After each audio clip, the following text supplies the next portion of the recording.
Carol is asking, why do orchestras tune to an A, and why is it usually the oboe that provides the A? Day 43, Ask the Maestro. Well, Carol, there's a couple of reasons. It hasn't always been that way. Before the 18th century, they quite often tuned to either a harpsichord or an organ. But once the oboe became a very common instrument within the orchestra, it was designed that it would be the oboe and an A. Well, let's tackle them one by one. The A, why an A?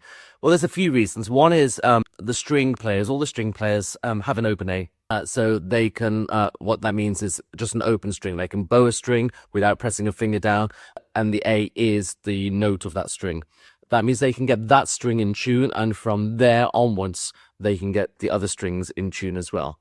Also, an A is just a note which is in a very good range for most of the other instruments as well. It's a very clear note in terms of a hertz. Why an oboe? Well, there's a couple of reasons for that as well. An oboe is what's called a double-reeded instrument. And because of the design of the reed, an oboe player can adjust their own instrument to be in tune, and they usually have a little device in front of them, and it tells them when they're playing that note if they're in tune or not, and they will get it bang on in tune.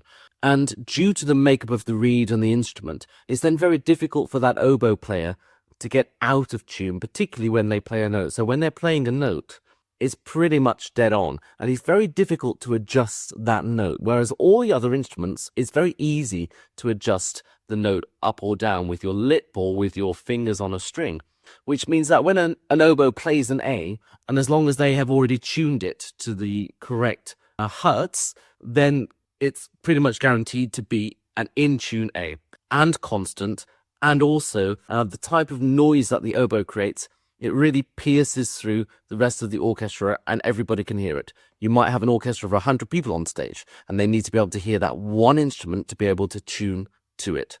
And the oboe and the A is that one instrument.